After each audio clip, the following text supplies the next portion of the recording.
CTV Edmonton, local breaking news with Connor Hogg. Winter weather is once again gripping our region. The city of Edmonton is wasting no time setting a Phase 1 parking ban.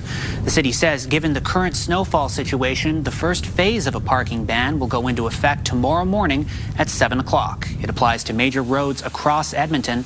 Road conditions are poor in our region. The RCMP have issued a tow ban for parts of the QE2, saying it's just too dangerous for crews to be working there.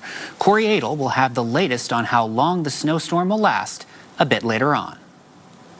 With the worst of the storm arriving today, city crews have been out clearing major roads to try and get ahead of it. As CTV's Miriam Valdez-Carletti reports, the city says it's learning to keep up from the last time it tackled snowy road conditions. Jonathan Easingwood almost went back to bed when he saw the snow outside his window, but clearing the snow is part of his job. I didn't even want to go anywhere today, so roads are terrible, sidewalks are even worse, but we're definitely doing our part to make it happen. Easingwood isn't alone. The city started its snow clearing early, bringing in extra contractors to clear major roads. Typically they wait until when the snowfall ends, so now they've actually brought them in the beginning to make sure that the contractors are out there supplementing the work of the city crews. A better way to tackle the new snow blanketing the city. Those contractors are in addition to the city's 120 truck plows already at work. We do feel quite confident that we'll be able to get the roadways cleared and ready to go in a very short period of time. The major snow dump in December saw many Edmontonians frustrated with the city's slow pace of snow clearing. The city's been terrible this year. My vehicle, I've been in the shop multiple times because of the roads. A citywide parking ban for major roadways takes effect Wednesday morning and will last 3 to 5 days. Crews will be working in priority order 24/7 to get main roads clear for use for residents during this time. Mayor Knack says enforcement for the parking ban won't increase as funding is at a standstill. At the start of the new fiscal year, the city is in good shape for its budget and wants to do better in 2027. Because I don't want to just meet the current service standard anymore. I want us to be better than what we currently say we're going to do. On Friday, the city will then evaluate if residential snow clearing is needed. Miriam Valdez-Carletti, CTV News, Edmonton. People living in a North Edmonton neighborhood want more information from police about a deadly shooting on Family Day.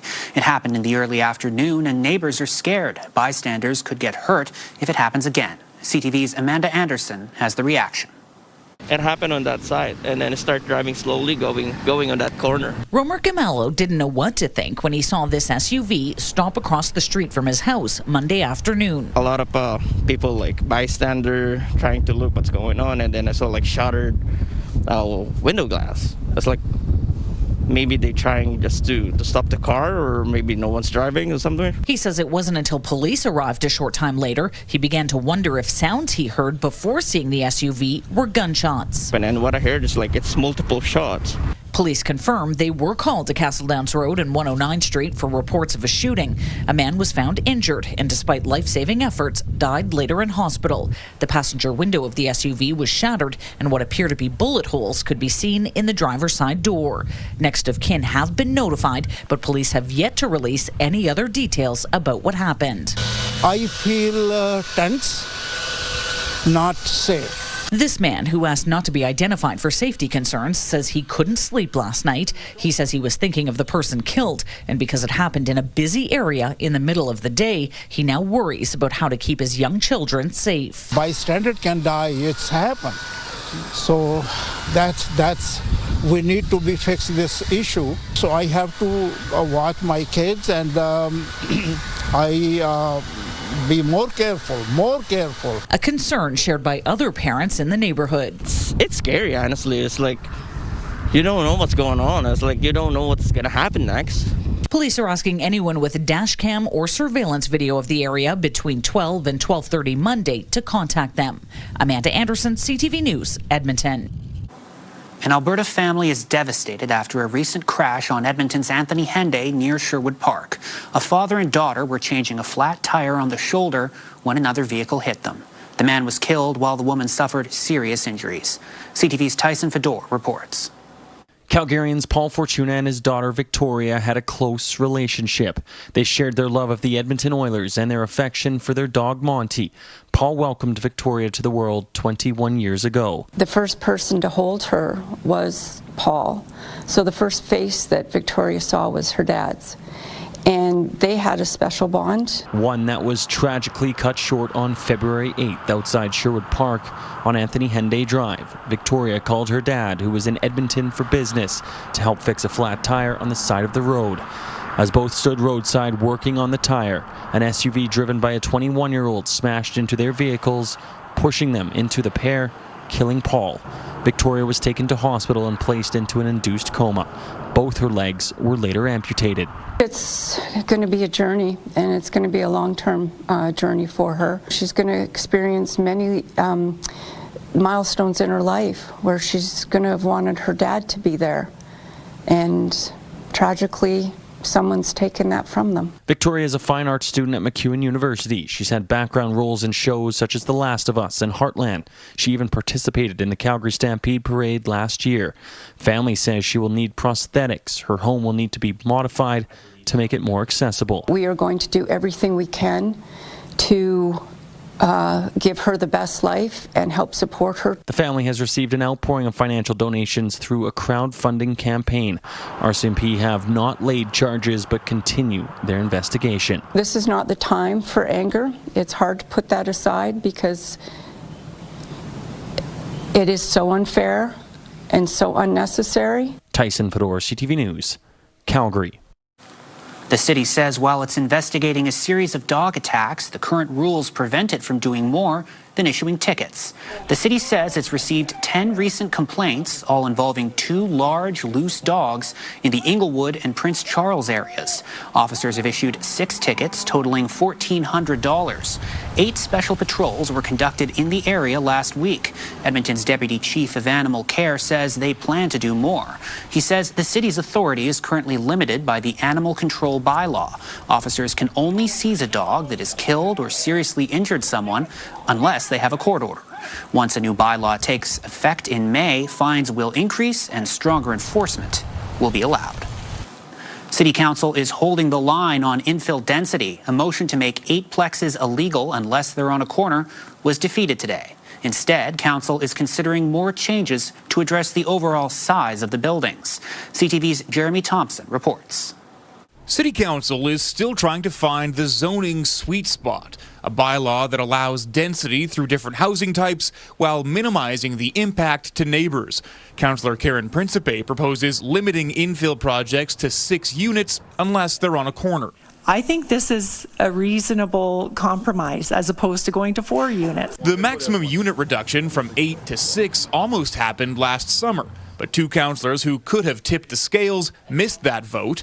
Instead, council shrunk the building length and tweaked design standards, among other changes. We have made changes. They're actually quite significant. We haven't given the time to be implemented. We haven't given the market time to respond to it. Some councillors say unit count isn't the biggest issue with infill anymore, referencing comments like this from a public meeting last week. The main problem is not height and it's not dwellings, it is massing and building volumes. Unit count reductions that don't materially make the building smaller but simply reduce the amount of homes that are available in our communities is not what we're trying to achieve. Council voted down the unit reduction, instead focusing on a proposal by the mayor to cut the height of exterior walls by 1 meter, encouraging peaked roofs over flat ones. I have seen a 10.5 meter high rectangular box getting built, and I don't think that people like how tall that has gone and the massing that impacts when you're beside a bungalow. In the end, council voted to shrink the overall building height, not just the edges. The change won't be final until a public hearing in the spring. Jeremy Thompson, CTV News, Edmonton. Premier Danielle Smith says Albertans should prepare for a deficit in next week's budget. We're just wanting people to brace themselves that just like every other province and the federal government and virtually every jurisdiction around the world, there's unfortunately going to be deficits until we start seeing some oil prices turn around and getting new production online. Smith says the provincial budget needed $74 a barrel WTI in order to balance. Prices below $60 a barrel for most of the last year will mean deficits. The Premier says while the province has been working to diversify its economy, Alberta's budget is still over-reliant on resource revenue.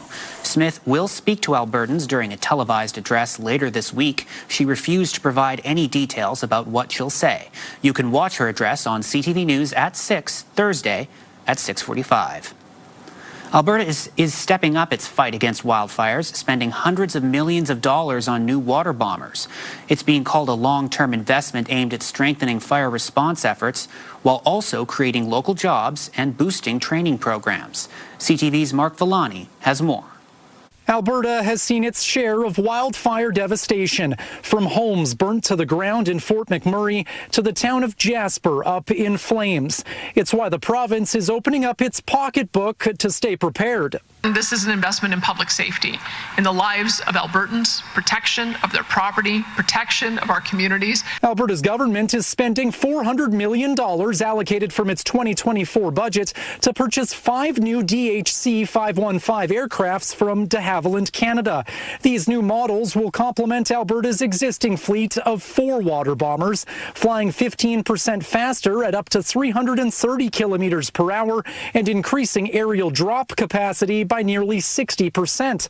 Entirely built in Alberta, the first water bomber is expected to arrive by spring 2031 and the remaining aircraft delivered over the following 2 years. New aircraft are a game changer. They're built for Alberta. They fly faster, carry more water, and reload in seconds, giving our wildland firefighters the power to hit wildfires hard and early. It's all part of a deal that aims to create and sustain at least 1,000 jobs. Welcome news for SAIT's aviation programs, which have doubled training capacity over the last few years just to keep up with demand. And today we have over 80% of our airplanes either made by us or sourced by Canadian companies. Unheard of in this kind of sector in aerospace. All the while, de Havilland soon expects to open its new field manufacturing facility by 2028, just 30 kilometers east of Calgary in Wheatland County. This was a move that shows confidence in Alberta's economy and our government's ability to keep Alberta as the best place to do business. And with a stronger workforce and faster aircraft, Alberta hopes to save more lives. It can be greatly reduced when we're capable of a stronger and more rapid response. Mark Villani, CTV News, Calgary. A petition campaign by a Calgary teacher that hoped to cut government funding to private schools in the province has failed to collect enough signatures. Just over 124,000 people signed the petition, which did not meet the 177,000 threshold needed in the 120-day timeline. Education Minister Demetrius Nicolaides has said cutting private school funding would put pressure on strained public schools. The petition application argued that diverting dollars set aside for private schools would alleviate issues in the public system. Canadian rock band Arkells are trying out something new for their upcoming tour.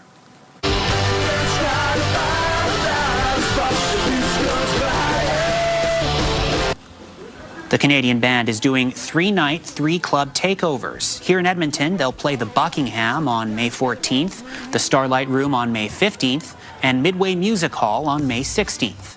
The band says they wanted to create intimate experiences for their audiences. Tickets go on sale Friday. Arkells' new album, Between Us, comes out April 17th. Coming up next, could changes to curling rules be coming after a Canada-Sweden spat?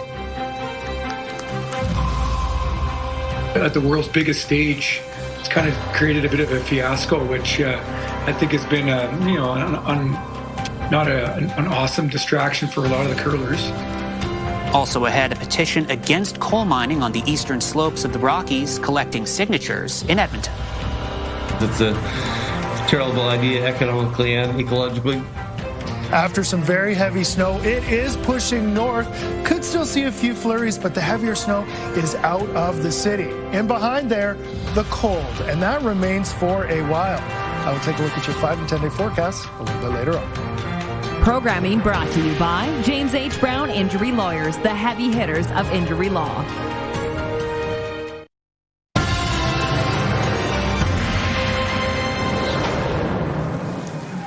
The Industries Association says Indigenous tourism is growing, and they hope it becomes an even larger economic driver in Canada. As CTV's Gates Guarin reports, executives and entrepreneurs are in Edmonton sharing ideas about how to bring in more international visitors. Visitors from around the world are learning about Indigenous people through art, wellness, and traditional skills. It's new faces, new cultures. It's a part of the largest gathering of Indigenous professionals in the world, looking to showcase and promote tourism of Indigenous lands and people. It's telling stories of this land and telling stories that are only true here in this place, and we get to share that with everyone. 14 countries are represented at the conference. They're exchanging ideas and knowledge to grow the industry after the pandemic. It's going to bring more economic potential. It'll bring more cultural revitalization. It supports reconciliation. It's big business. Indigenous tourism contributes around $1.7 billion to the Canadian economy, with Alberta and Ontario leading the way. The Canadian Association says there's still more untapped potential. The domestic and international demand is there. The challenge is, can we link with the sales channels more effectively? Can we develop more market and export-ready businesses? Some of those businesses hoping to benefit are here. Moonstone Creation showcases how art brings people back to their roots. I have people who look at my beadwork and it reminds them of back home. Loretta Tutok sells wellness products using traditional medicines.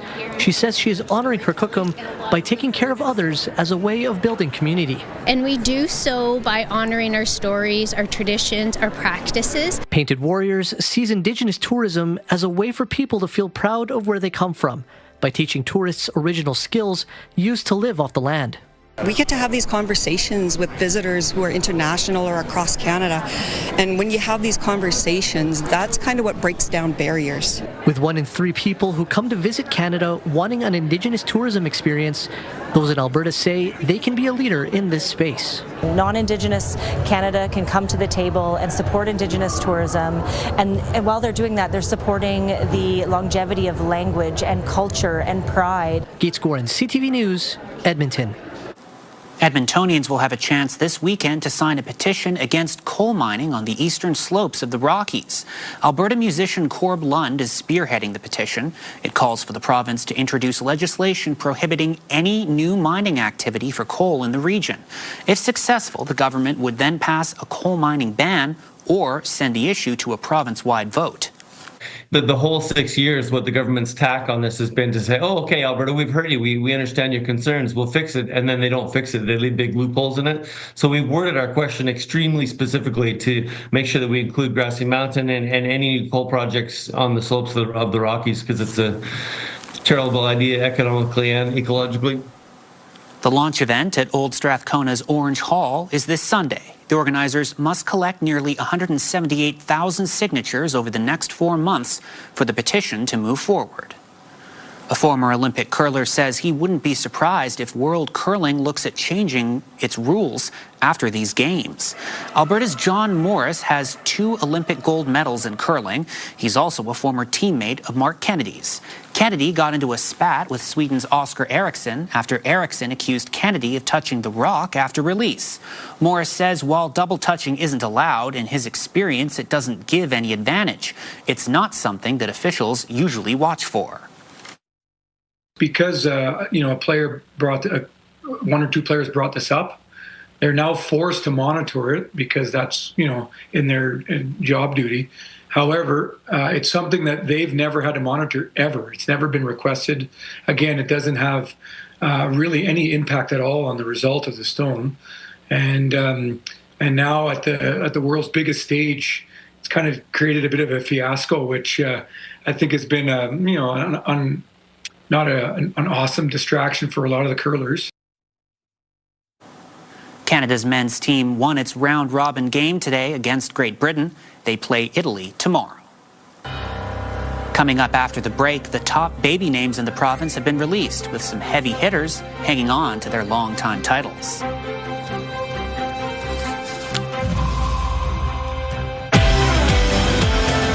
Wednesday on Your Morning, we talk to Mayor Andrew Knack about snow and whether or not clearing will be different. Plus, we climb up high for a firefighter's rooftop campout for muscular dystrophy. Your Morning Edmonton, weekdays. Programming brought to you by Leading Ladies of Broadway with your Edmonton Symphony Orchestra. Learn more at winspearcenter.com. Well, as far as Tuesday was concerned, it was a snow day for many. We did see the snow continue to fly throughout the day, but the good thing is, after the supper hour, we saw it push a little bit further north of the city, and the snowfall amounts did become reduced. Now seeing some scattered flurries in and around the region.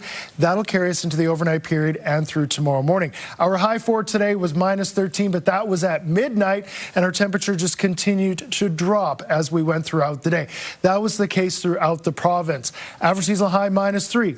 Towards the end of the 10-day forecast, we'll see some temperatures around there. So today's high, Red Deer -9, Calgary -6, Lethbridge -2. But just like us, their temperature dropped throughout the day. By the time we got into the afternoon, Lethbridge was around -19. So all of the province feeling the cold, and that is going to be the case for the next while. As we take a look at the futurecast, the snow and flurries continues to break up and push further to the north. Saskatchewan will be continuing to deal with the snow as we go throughout tomorrow morning into the early morning hours and Wednesday morning. Could still see some scattered flurries, but much lighter, much more broken. And then as we get into the afternoon, we might even see some breaks in the cloud, and that'll be the case as we get into Thursday as well, but a little bit more cloud than sun. In the morning, we'll start off around -25. Fort McMurray, high level under an extreme cold warning, -31, -34. Wind chill values around -40 or below. For us, it'll feel into the -30s as well, with a little bit of a breeze as we start off tomorrow morning. So we take a look at tomorrow. Fort McMurray -27. Still some scattered flurries for areas to the north, but a lot lighter than what we saw. And into the south, starting to see a little bit more sun, but the cold, it is going to be sticking around as well. Banff a high of -14, Calgary -19, and for us again here in Edmonton, our high is -22. A bit breezy as we start off. It'll feel colder as we go throughout the day, but that wind chill, it will ease, and we will see a little bit of sun break through into the afternoon. -18 for Thursday, Friday -15, and there's your weekend forecast, -17 for Saturday and Sunday. And as I said, towards the end of the 10-day forecast, our temperatures will climb, and we'll see a return to seasonal. This cold is going to be sticking around for a while. The good thing is we're done with the heavy snow for now. A trail near Ottawa's river is home to about a dozen bears made of snow. CTV's Peter Sperling introduces us to the so-called bear lady responsible. Maggie Glossop's creations spread joy. People tell me it makes them smile, so that makes me smile. She sculpts bears out of snow. I build them because I enjoy building, and also because people seem to really like them.